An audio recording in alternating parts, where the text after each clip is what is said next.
What's going on, people of the internet? Welcome back to another episode of the Waveform podcast. We're your hosts. I'm Marques. And I'm Andrew. And this week we've got another EV heavy Waveform episode. Just because there's a lot of that going on, and we kind of want to talk about some of that stuff. But first, we should have a moment of silence for someone special that we all know and love. We all knew him at some point, and I think we all had various experiences with them. Some may have been positive. Some may have been forgettable. In this moment of peace, let's remember the good. Because they were around for a while, and we can celebrate the fact that they had a really impressive prime. Historic. We haven't seen a prime like that since the beginning, honestly. So at 27 years old, Microsoft ended support for Internet Explorer today on Wednesday, June 15th, as we record this.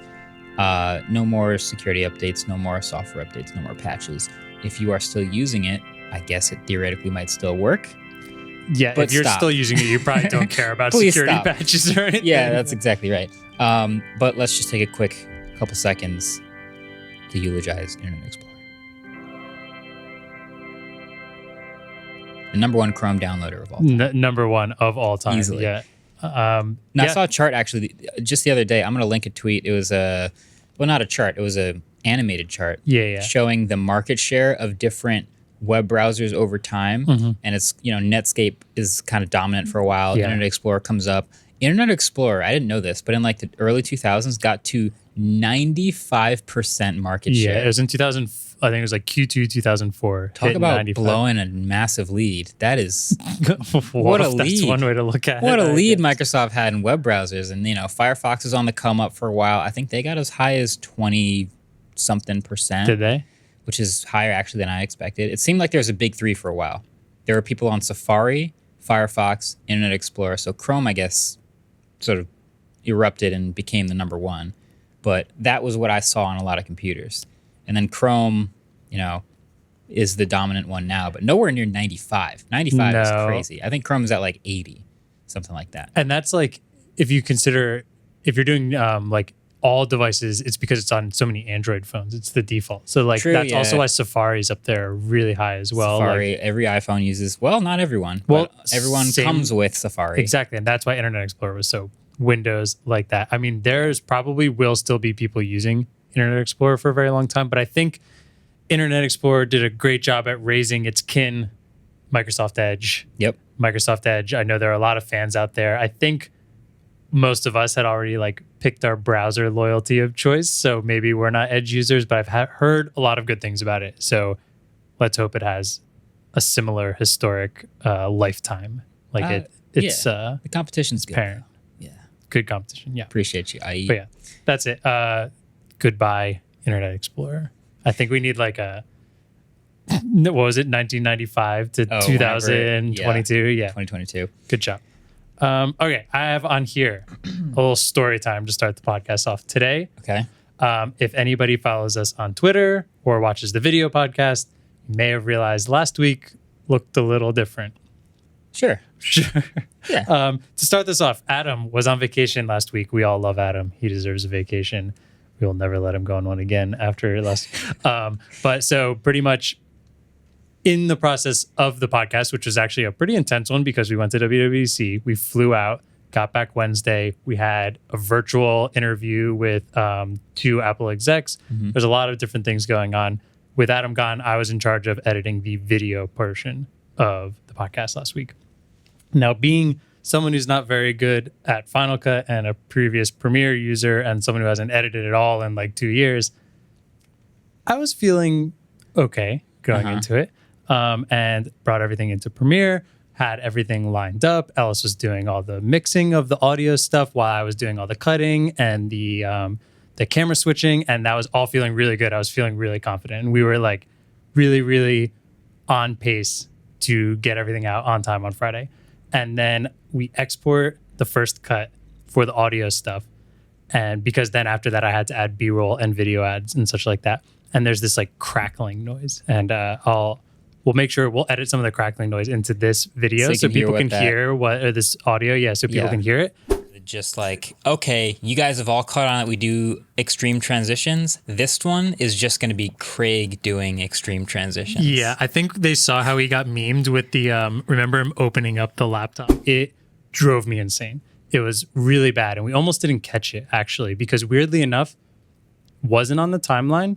And then after we exported it, it actually started playing in the timeline on Premiere. So in the export file and now on the timeline, I was listening to this crackling. I mean, it was just like constant, like.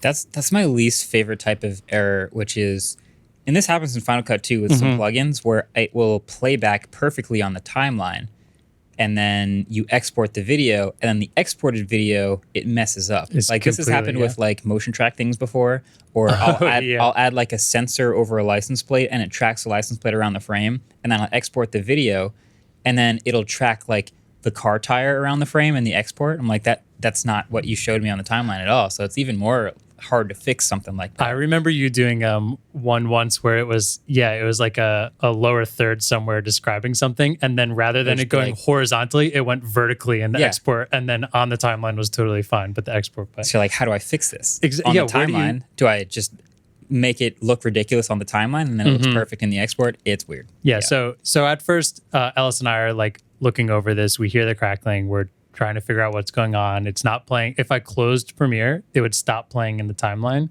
but then it would still play in the exports and then eventually come back in the timeline. We were changing different audio codecs. We were changing like all the different ways to export it. We were exporting it in video, even though we only needed the audio. We were bringing it into media encoder. Nothing. I think I have 30 plus exports on my desktop and in my trash right now. And we just could not figure it out. So eventually we thought there were two solutions to this. Run it through this decrackling filter that Ellis had, or I was going to bring our Rodecaster, our audio interface in. I was going to plug my computer into it and play it in real time into the Rodecaster to create another clean recording. Exactly. Wow. So we went with the decrackle filter. It sounded like very, very, very close to being right. That's what we actually wound up bringing into the audio on Thursday night, bring it back Friday morning, try and bring it in. So I actually took the export and the clean audio, brought it into Final Cut. And before I added the clean audio, it was fine in Final Cut. The export from Adobe was working with no crackles in Final Cut. Oh, so you'd play it back like in QuickTime or something and hear the crackle. Yeah. But when you imported that exact file into Final Cut Pro and play it back on the Final Cut Pro timeline, no crackle. No crackle. Yep.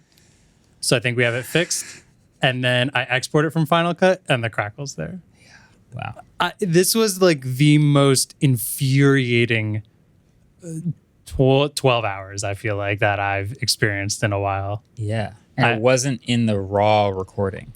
No, it was not in the raw recording. So the game is trying to find where that crackle was introduced. At what point? It was very hard. Eventually what we came down to, Ellis dove into my Premiere project while I was trying to fix everything on a different computer. So we could, because like, if you watch the video podcast, it was like 4 hours late on Friday. It was pretty late. But so what happens is our audio interface drifts a very small amount. But when you're recording 45 plus minutes, you have to fix that. Mm-hmm. So I do a speed change to the audio by a very, very, very small percentage. I think it's playing back at 100.012% to fix that. And there's a button on there called match pitch or adjust for pitch. Right, because when you speed up audio past a certain amount, you'll notice it starts getting chipmunky. So, and you slow it down and it drops. To me, that felt like an extra thing to press to mess things up, right? Like, why would I trust Adobe in fixing something in that? And it sounded fine. And then Ellis turns that off and everything works perfectly. And that was it. Wanted to tell the story here because I tweeted about it and I had dozens of tweets of people having similar issues with some really, really wacky solutions. One was to put a blanket audio transition over all of the audio with a 2-frame crossfade on it. And people said that worked. And that felt like one of those super hacky, dumb things that should work when it comes to video editing. I'm sure if you edit video out there, you've encountered something like this before. There's all kinds of weird hacks that work sometimes. Yeah. So I just wanted to tell this story because if there is one person out there that listens to this and has this issue in the future, Try that checkbox. If it solves that, I will be happy and will feel like I accomplished something in this world. I've had some of the craziest, like, weird, annoying bugs. I remember back when we had the Trash Can Mac Pro, had an export that, and this is always the game. Like, you get to a certain point and something breaks. So this was an export where I would get like halfway through rendering the whole thing in Final Cut Pro, and then it would freeze and stop responding. And I'd be like, okay, so that means there's something somewhere in the video that is making Final Cut Pro freeze and stop responding. And one by one, I go through and I remove all the plugins and I remove all the titles and I remove things, and it still doesn't make it through without freezing and stopping responding. And so I'm trying to figure out, like, this is also one of those embargoed videos, so it's like it needs to be live by tomorrow at 9 a.m. or it's not going to work. So long story short, I remember moving files from this computer to the main gear to try to edit it in Premiere, or at least take that file, export it again in Premiere, and take that new file back into Final Cut Pro to edit it. So we were round tripping all kinds of stuff. I remember that. Yeah. Yeah. It finally, we did eventually make it work, but it was quite hacked. That sounds like, yeah. I've had that before where I can see where it's messing up in the export. So I had to take that video clip and turn it to 99% opacity in Final Cut. Weird. And then that, you don't notice that difference at all. Right. And then cruise right through it like nothing ever happened. I did have recently, though, on the Mac Studio, because this machine's been crushing, knock wood. There's no wood in here. There's no wood, so next upload will be a little late. Yeah, for sure. No, it got like 25% into the export and then crashed. I was like, oh no, something's wrong with this project file I've been building. I open it back up, and the error message, basically it tells me the exact timestamp of what it got to when it crashed. I went to that, found the plugin, deleted it, did something different there, and export worked perfectly. And I was like, wow, when tech works, it really works.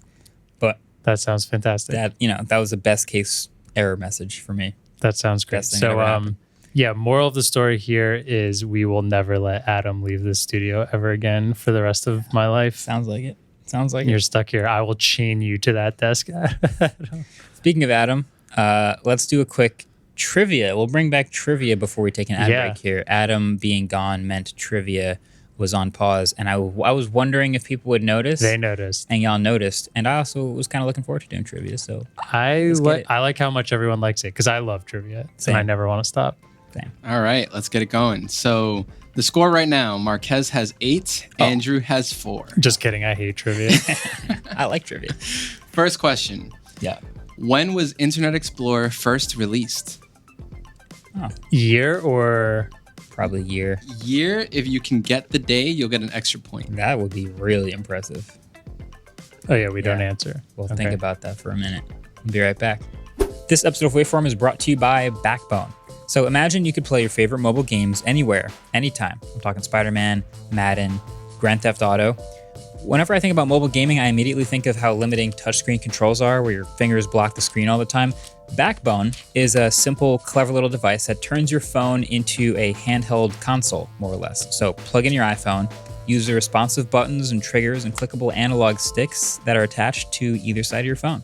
But, try these buttons. These actually feel like... Do give us some ASMR here. Let's put it right up. Not bad. That's what I like to hear. Like that. Way better than the screen. Yeah. You can also stream hundreds of games like FIFA, Halo, Minecraft, and more. Experience for yourself what one reviewer called the closest we've ever seen to a portable Xbox. So go to playbackbone.com/wave now to order your Backbone until June 30th. So get free access to over 350 console games and perks, including 1 month free of Xbox Game Pass Ultimate, 1 month free of Apple Arcade, 2 months free of Google Stadia Pro, and 3 months free of Nitro. There's too many perks, you can't even say all of them. There's so many. Discord Nitro.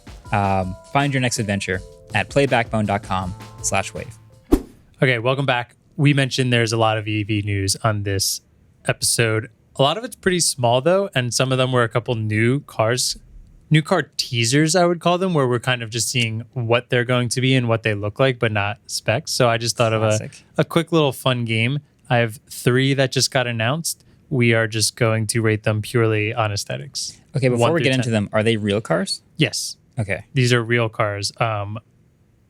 Ones that just recently got announced. All of them have like kind of dates of when they'll actually I don't even know if these have full on dates of when they'll be out, but like that they're getting announced or fully. I feel like we have different levels of promises when it comes to electric cars. My favorite is here's the date and here is the name, the look, the range, the spec, and like exactly what we're going to sell so that they can actually start taking your money. But then there's a level below that, which is like, we're a company, we're going to make an electric car, and it's going to look kind of like this, and that's all the details we have for now. These three cars we're going to talk about here are kind of all of them. It's a legacy manufacturer, a new EV manufacturer that already has a car out, and then a new EV manufacturer. So all of these could or could not be, I guess, real. But I think these three, you'll know kind of what all of these are. Aesthetics. So we're going to quickly talk about what it looks like, some of the things you like about it, and then give it a 1 out of 10 rating, purely aesthetics, because we know almost nothing else about this. Cool. Sounds First good. one, Chevy Blazer announced it's coming out. So we already know the Chevy has the Bolt or the Volt. Okay. I always forget which one's the hybrid, which one's the EV. Volt is a hybrid. Bolt is the EV. Okay. I think. So this is an SUV, a like pretty regular size SUV. Okay. I'm looking at this picture now we've got in the dock here. There's a red Chevy Blazer. So this is an EV? EV, yes. Wow, so it's got the fake grill going on. Mm-hmm. Okay. Here's a maybe a sort of a hot take on this. It and this may or may not mean it looks good, but it kind of looks like a Lamborghini Urus. Wow.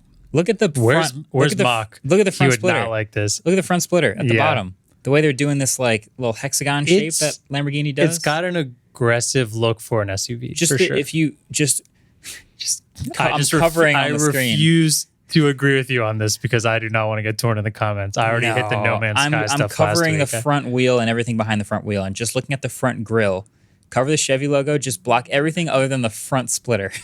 I will say you are that's a Urus. onto something. Anyway, okay. There's some things I like. Mhm. Some things that I don't like. Some things I like are the. This is notorious for new EVs headlight bar. So they've got a headlight bar right headlight across. straight across, and this one, the lit up logo is part of that. I think that actually looks pretty interesting. cool. I don't think the Chevy logo is bad. Not bad. Fake grill, but I think it looks okay. Again, a little bit Urus-like. They've got the split two-tone thing going. So the car body is red, and then the roof line and the B pillar and the A pillar and the sort of like fastback design, And the just top the part, roof. Yep. the roof is all black.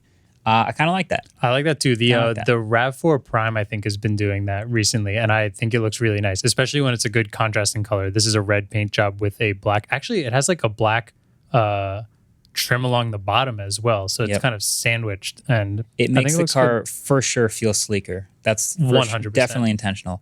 And then the last thing for me is the wheels. So anytime I see a new EV, I immediately think, what are they going to do about aero and how are the wheels going to look? And these to me look like normal wheels, which is a win. So Yeah, Solid. I am always wondering about that because they clearly want to ship with aero wheels because that'll give them the better efficiency. But like I always think regular wheels look better. So it's like, do you do your marketing with regular wheels? I think there's a lot of Taycans that have like the non-aero wheels for the marketing, but then the aero wheels are probably what they want you to get. Yeah, and it's different for everyone. Like the Taycan is sporty, so they're a little bit less worried about like normal buyers getting the aero wheels. Where if you're getting like any like a Blazer or like a normal crossover or something like that, more mass market, you're going to want to do efficiency over looks. So you just got to sort of make something that people don't mind. Yeah, That's efficient. I will say something here. The Chevy Blazer is an SUV that I really don't know much about. I think this looks way better than the concept and the models we're seeing for the Chevy Silverado EV. I think that looks terrible. I haven't seen too many of those yet. Yeah, but I like the Blazer. I think the Blazer looks really good. I think if the Blazer front grille was on the Silverado, the Silverado would look awesome. I bet it has a taillight bar. Can't see the back from this picture, but I bet there's it has only a taillight front. bar. I would bet that also. Yeah. All right. So 1 out of 10. Just aesthetics Just aesthetics. for a Chevy, because I've seen some hilarious commercials or the zebra corner videos. This to me is a 7.5.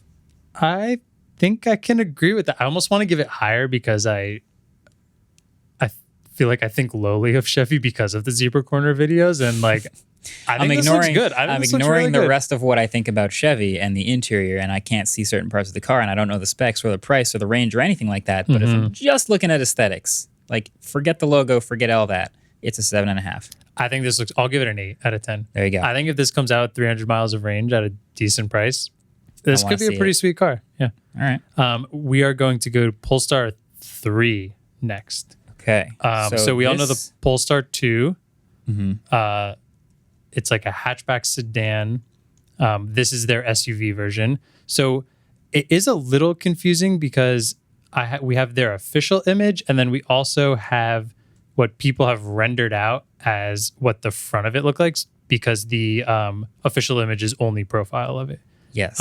But they also have shown off a front kind of 3/4 shot or a front like 45-degree shot with the like camo wrapping on it. So people have made renders of that based on it. So I think we're pretty close to what it will look like. Okay.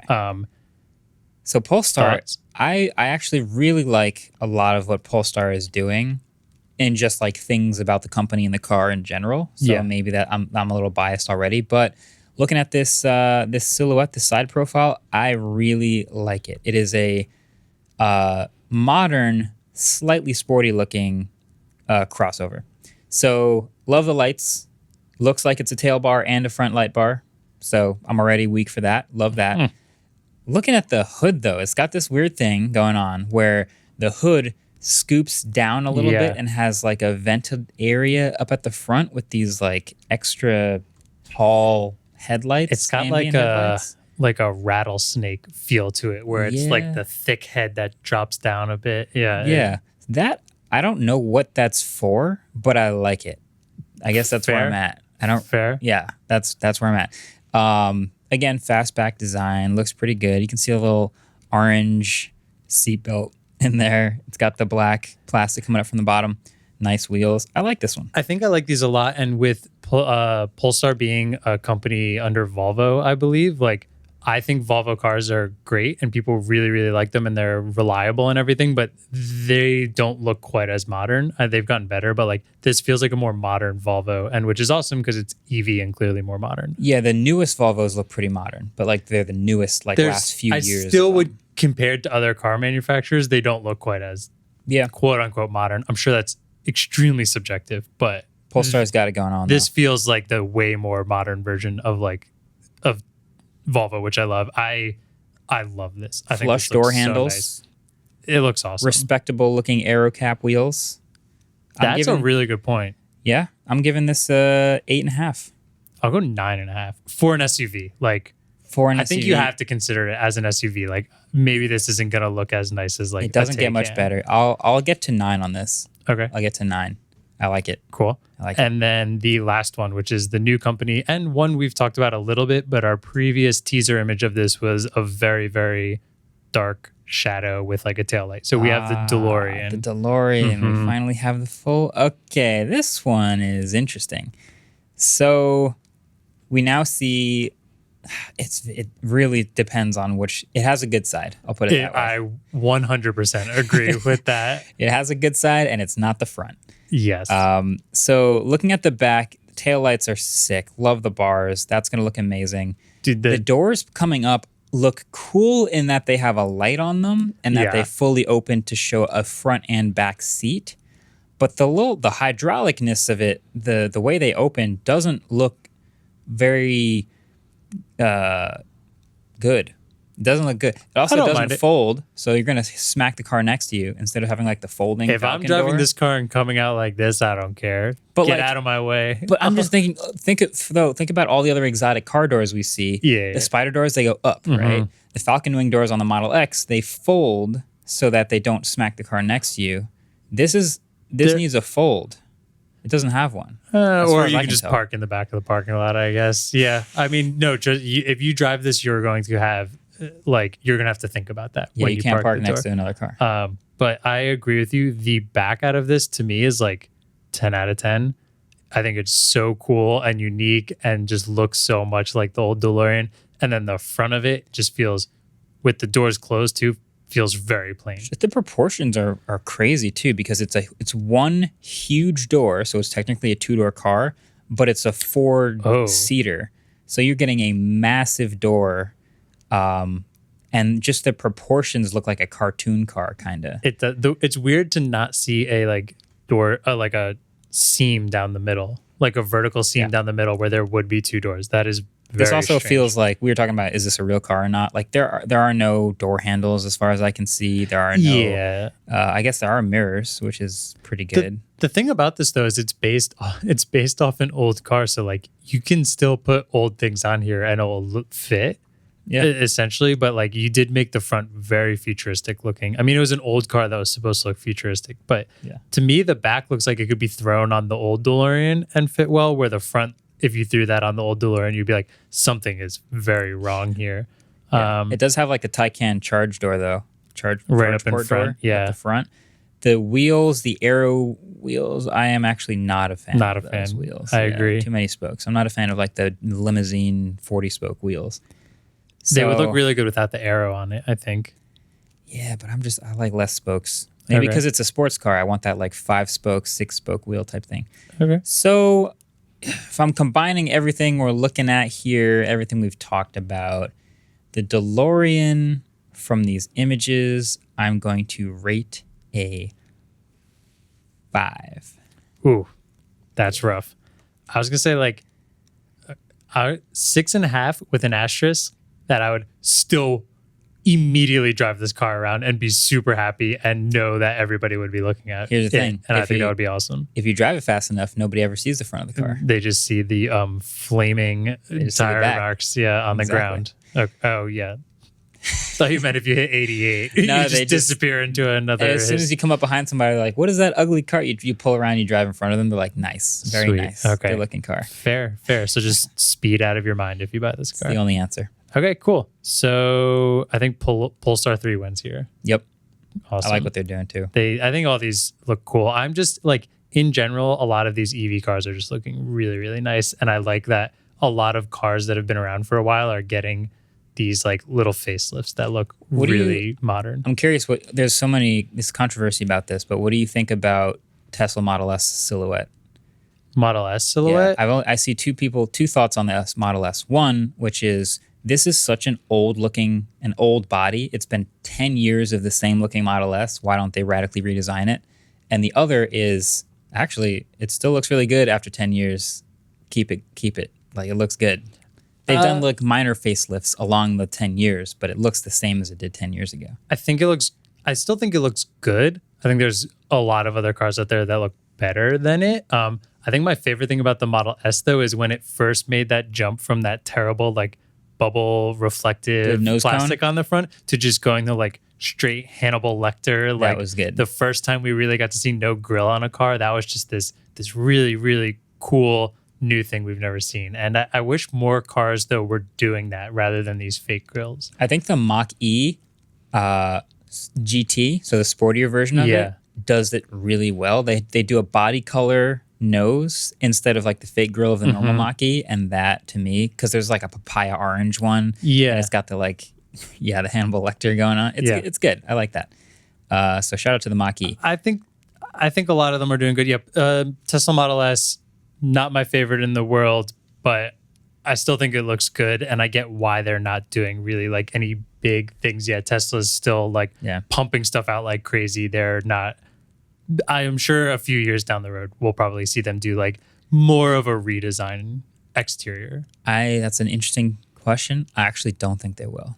You don't think they'll ever do? Not like ever, but in like a few years, in the next 5 years or so, you think? I think it's going to still look the same. You're right. They still need to do a Roadster and a Cybertruck before that. They've got a lot of other stuff focused on, so I think it'll look the same for a while. Okay. Yeah. Okay. What do I have next on here? Okay.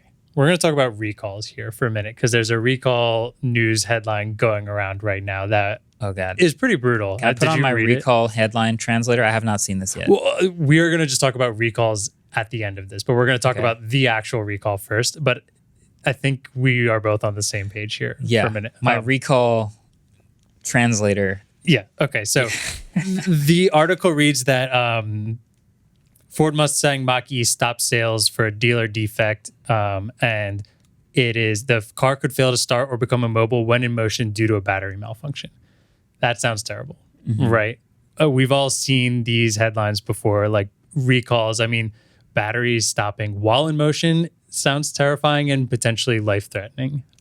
It's affecting 48,000 cars. That's almost half because Ford sold about 100,000 Mach-E's. It affects cars anywhere from 2020 to 2022.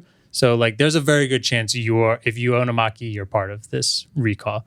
Good news here is there's two ways to fix this. There'll be an over-the-air software because it's a connector that overheats. So there'll be an OTA software update within the next month, I believe it is.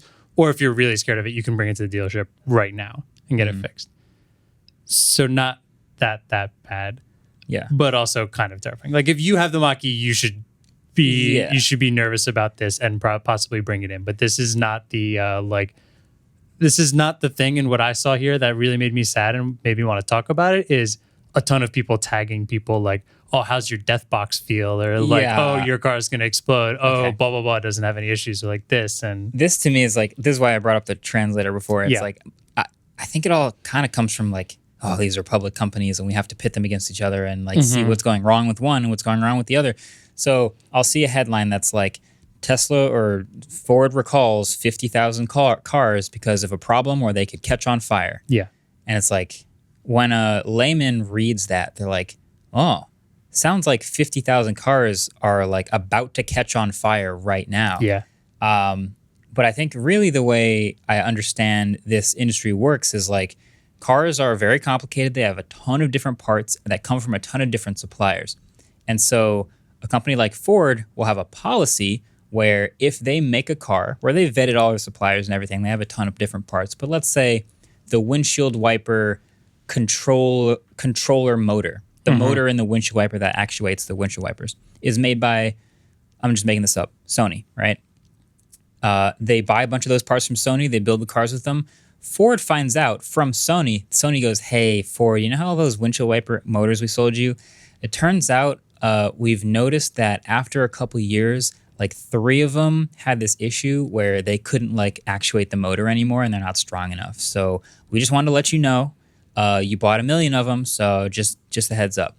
And so Ford, for their policy, will now go, okay, we've sold you all of these cars. Anybody who owns this car that we've put this part in, we're going to try to fix this by doing what we can. And in many, many cases now with these new cars, it's like, we're just going to do a software update so that we know we can keep track of how many wipes it's done and we can just tell you when to bring it in for service, something minor like that.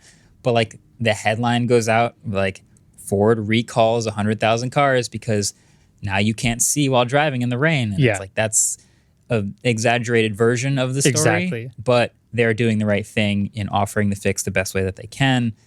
And that sorts of meets in the middle. But you'll see crazy headlines all the time about recalls. I think, so what you just said there, it made me want to look at how these recalls actually sort of work. So I did some very, very quick research. It's actually really, really simple. Pretty much there's the, and I need to get this acronym right, NHTSA.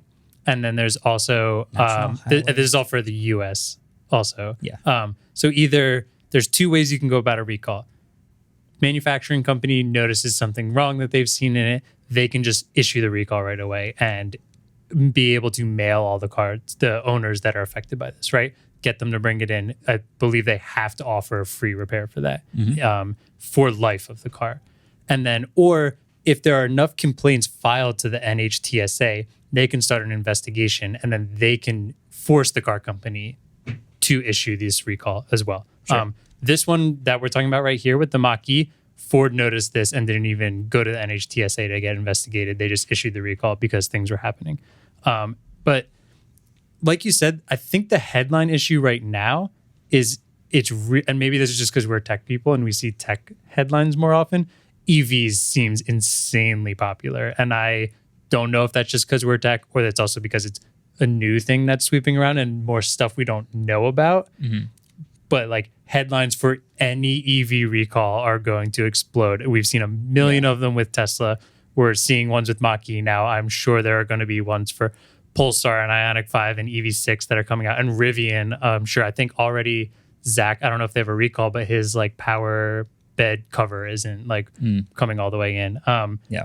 But like just to compare it to here, I just looked up the Toyota Camry, one of the most popular cars in the world, right? Yep. I looked if it had any recalls last year. I found that there's a power brakes recall that affects over 200,000 cars that they issued, where your power brakes might stop working when you're driving. Which, imagine that headline. Exactly. It's such an easy headline. It is. Yeah. But yeah, cars have recalls.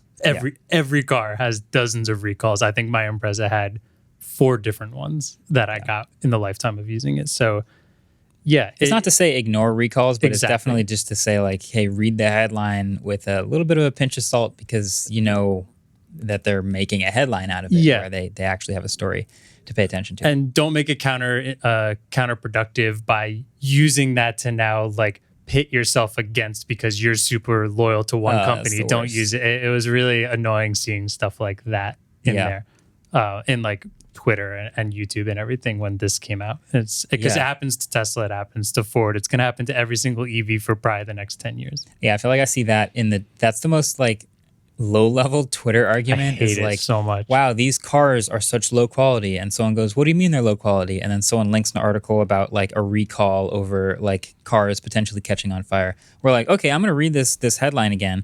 The car could fail to start or become a mobile while in motion due to a battery malfunction. But you said it was from a connector? Yeah, so like the connector could fail if it I believe. overheats at any point, while in park, while in the sun someday, or while in motion. Let's pick the worst one and put it in the headline. So there you have it. There you have it. Exactly. So stop being a fanboy online, pretty much. And Moral of the story. if you do get a recall, maybe actually check it out though, because it could be important. Yeah, if your car gets a recall. My car has gotten a few recalls, and I just went in and got service because I got a new tire, and they just like fixed a bunch of stuff and updated this firmware and all that. So excited for over-the-air updates. That's something I have not experienced yet, and that's so cool that you could get a recall and then just get an update and probably never even know you had the recall, and it just fixes itself. Huge win. That's really cool. All right, let's take a quick ad break, but first we should do another trivia question. Trivia question number 2. WebOS was the first mobile operating system to feature multitasking. What company wrote it? Easy. Shout out to Dieter Bohn. We'll be right back.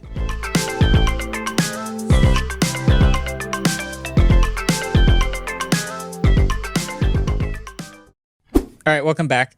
I just want to open this final little segment with a horrifying statement that I could not afford to live alone with, so I'm making you all live with it too. In 8 years, 90s babies start turning 40 years old. Do you have to? Why I just are you want you to bringing know that up now? it's real. It's real. And I just was reminded of it because I got a Twitter notification that somebody was mad at me for tweeting it, and so now I'm just sharing the love. In 8 years, 90s babies start turning 40. Soak it up. I'll be 32 next week. It's not so bad. It's not so bad. They say that's your prime, right? Like 27 to 33 or something. Like your prime period. Oh, so now you're even saying I'm at the end of my prime. Well, no. That's you're just the making window. this so much worse. I'm not saying the window's closing. I'm saying you're in the window. No, you're definitely saying you're basically like get that last foot out the door. You're in the middle of the window. You're getting fired from the podcast because you'll be too old to talk about tech. If you were turning 35, I'd be like, you're out of the prime. Well, then I'm going to run for president. So. Oh, true. You enter a new prime. New prime. There. Okay.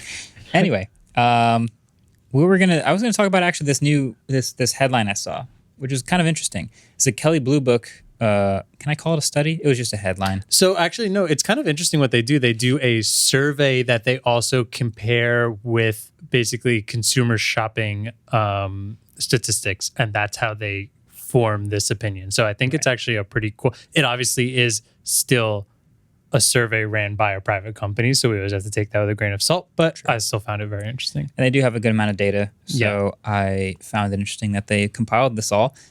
Basically, it all accumulated in the headline that 1 in 4 shoppers right now is considering a hybrid or electric car, and then there are certain requirements that people have for which one they're considering buying. Yeah, I think first thing we should talk about here is why we think. I think there's right now 2 huge reasons as to why people are considering hybrid or EV.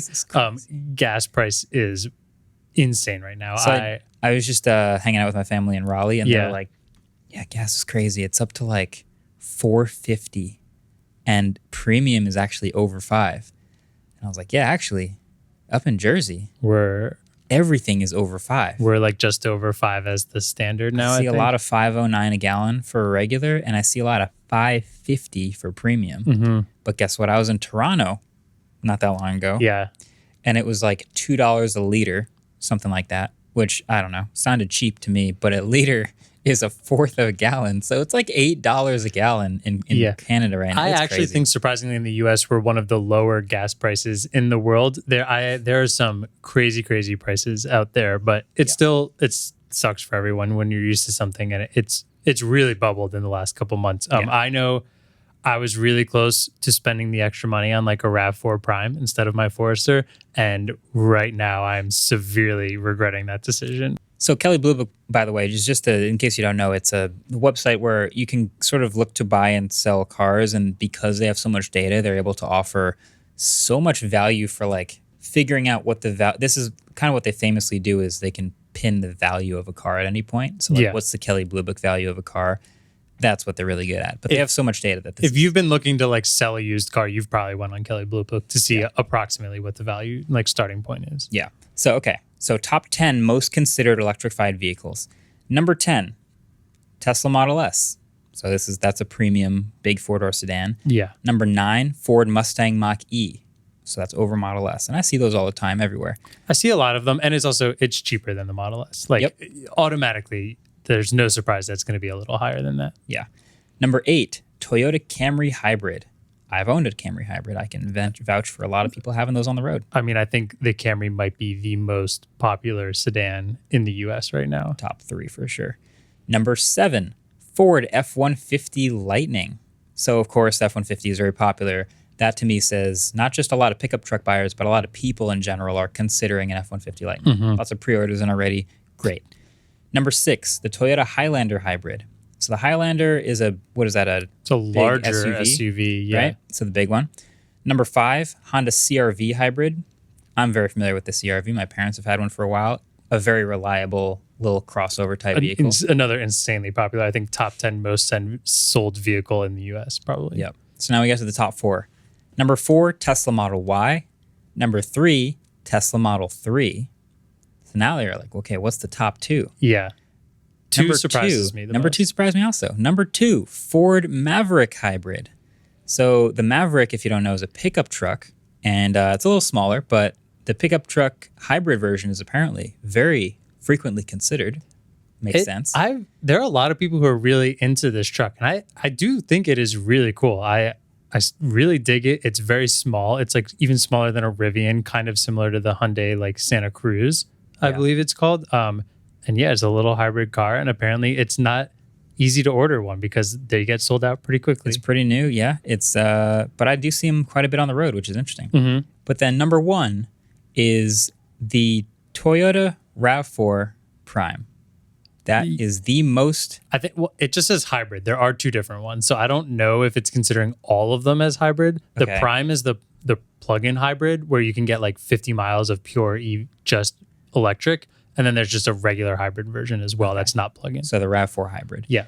So yeah, $30,000 to $40,000 hybrid crossover, larger type vehicle for a lot of people not in the US. But yeah, that is the number 1 most considered electric vehicle for a lot of new buyers. One of those things where if you asked me that question, I wouldn't have guessed it. But when you see it, you're like, it makes sense. The RAV4, I think, is like the most popular SUV in the US. It's probably one of the most popular vehicles. I think it's like right after the first couple trucks and the Camry. It might even be over like the Camry or their Corolla. I think it's top 10. It's way up pretty there. high. So yeah, I guess I'm surprised now seeing this list that the Camry hybrid isn't higher.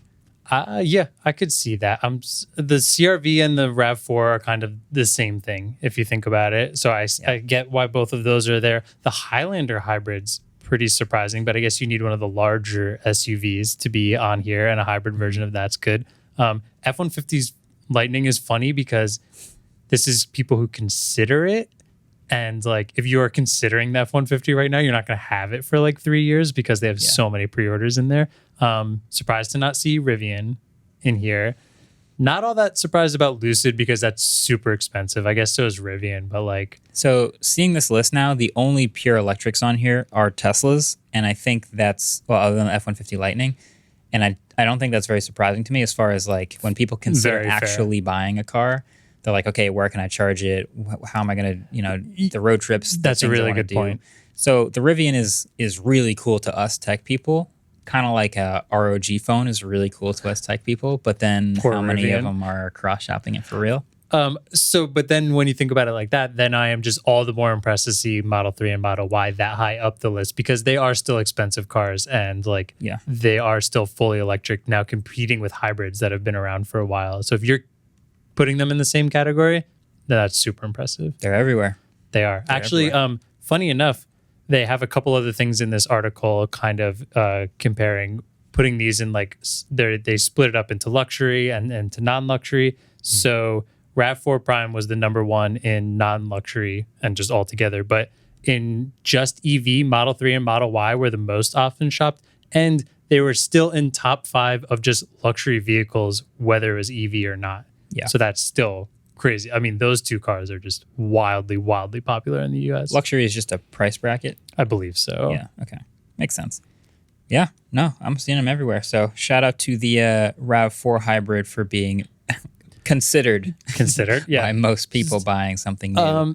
So this whole list is pretty much, what do we see? We have Tesla, Ford, Toyota, and then one Honda. Mm-hmm. If all of us had to guess what the next car in this group would be, what would your guess be? Like number 11? No, not the number 11. The next company that would break top 10 in most considered electrified vehicle. So hybrids count as well. Right. The thing is, Toyota's dominating hybrids right now. So like I don't know if it's going to be, I feel like it would be an EV. Yeah, I mean, so I'm seeing a lot more, I'm thinking about Hyundai right now because I see a lot more Ioniqs on the road. I've seen pure a lot. electric, and they look really good, and people seem to like them. Love but it. they're definitely still like a once in a while spot for me. I see one like once every 2 days. Okay. Something like that. I don't think Rivian has enough volume. Going down the list in my head. Let me go with, let's go with Hyundai. I think that's what I would say. I see Ioniqs are probably the most common thing I see after Teslas and Mach-E's. Oh, wait, yeah, let's do that list, actually. Okay. Top 5 EVs that you see the most often. Okay. So, actually, right where I'm living right now, like, I drive down this parkway, and then I get on 95, and I always see a lot of EVs, and I notice more and more the non-Teslas. Mm-hmm. So, in order, I see the most Model 3s for sure. Okay. By far number 1. Then I think it's Model Y slightly ahead of Mach-E. Okay. So I see Model 3, Model Y, and then Ford Mustang Mach-E. Then I think I see Model S. Then I think I see... That's a good point. I don't see a lot of after? X's anymore. So there's a couple X's, and I'm thinking I see a lot of Taycans, and I'm not sure which I see more of. It might be Taycan. I see it because there's a lot of Panameras, and they kind of look similar from a distance, and I feel like I see some Taycans, and I'm not sure, but there's a decent amount of Taycans. Then I see like the occasional Ioniq and the occasional EV6 and the rare Rivian, and that's about it. I saw my first EV6 today. Yeah. I was very excited about it. I've seen maybe 3 Lucids. I think I haven't seen one. Rivian. But Ioniq is getting up there. I would go, it's 3, then Y. I see a lot of Ys. And then a decent gap to Mach-E, and then a huge gap to like the rest. Yeah. S is probably in there as well. But still, like there's a very big gap between Tesla, Ford into anything else. But I think that Ioniq gap is going to close very fast. I really think by the end of the year, we'll be seeing Ioniqs like we're seeing Mach-E's right now. As long as they're producing fast enough. Right. I would like that. So, Hyundai is going to be in this list or very it could shortly, be I think. F-150 Lightnings if they play their cards right. It could. Did I tell you I was trying to look up to see if they're actually shipping, and I found a F-150 Lightning forum.com, and it is wonderful. It is just, there's actually quite a few out there. There's a lot of people posting pictures of them. What's quite a few? I mean, it's a whole forum of people, and it has a whole section of like showing off pictures. So like people who have them or just pictures at dealers. So like they're out there. You can get trickle them. out. Yeah. It's just also just wild going on a forum in 2022. The nostalgia really rolled in about how terrible an experience that used to be and how much more I like Reddit and Discord and stuff and Twitter. I found myself seeing F-150s on the road and wondering if they were a Lightning or not, and like looking for the badge.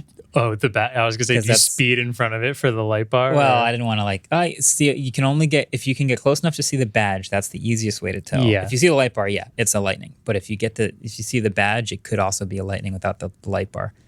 But haven't seen any yet either. No Lucids for me. I've yet to see a Lightning in the wild, but I do think they're trickling out there. Yeah. We saw one Rivian the other day on the way home. Yeah, I think I'm at like 6 total Rivian spottings in the wild ever. That's more than I would have thought, honestly. Yeah. But I think they are out there. Word. I love it. Love seeing more. Well, that's probably a good place to end it for the Waveform EV episode of the podcast, yes. Waveform podcast. Let's wrap it up by figuring out what the answers were to our trivia questions. Yes, we have a funny behind-the-scenes story for one as well. I don't know what you're talking about. So the first question was, when was Internet Explorer first released? You get 1 point for the year, another point if you can get the day.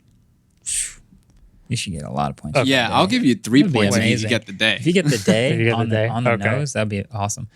I am only going by, I think, the video that I'm trying to remember. I'm trying to replay it in my head, which was showing market share. And I think Internet Explorer popped out of 0% around 1997.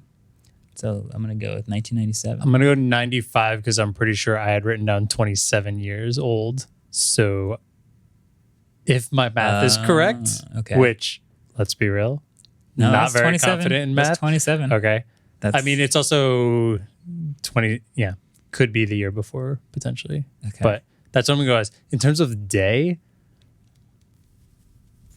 I mean, total shot in the dark here. December 3rd. March 17th. December 3rd. I don't know. August 16th. Totally in the middle of our days. 1995. 95. You got the day. Yeah, you got the year. I got the year. I'll take done. that. Well done. All right. Next question. WebOS was the first mobile operating system to feature multitasking. What company wrote it? So, listeners, you didn't hear this. We were recording. We could just play it. We could just play it. Like, you'll hear it. You won't see it, but you'll hear. The answer is Palm. And it was funny because I shouted out Dieter because he likes to bring up Palm and their multitasking UI all the time. And then, Adam just like we sort of sit back in the chairs like, old Palm OS. I think Andrew. I was sweating because I had no idea what it was. Yeah. And then we gave it away. So Andrew knows the answer now. I do. To be fair, and embarrassingly enough, I was going to guess Apple because just like they name everything something OS. And that sounded very Apple OS. Palm, yeah. I mean, they called it Web. It was WebOS. So I was just like, I hear iPad OS, iOS, all that. They were definitely inspired by WebOS. Okay. There you go. All right. I was wrong. Well, final scores. Marques has 8, Andrew 5. No, you have 8 Marques before? has 9. Yeah, Marques has 9. I have 9 to 5. Andrew 5. 9 to 5. 9 to 5. 9 to 5 Apple. Hopefully our Twitter doesn't get deleted because we're not 13. So thanks for watching 9 to 5 Waveform. This has been a pleasure. 9 to 5 EV. 9 to 5 We're EV. basically 9 to 5 EV at this point. That doesn't exist yet? 9 to 5 EV? I'm taking that Twitter handle. That's got to be a Twitter handle for sure. Anyway, holler at us on Twitter for real, at Waveform. And we'll catch you guys next week. See you later. Peace. Waveform is produced by Adam Molina and Ellis Rovin. We are partnered with Vox Media, and our intro-outro music was created by Vane. So, nailed.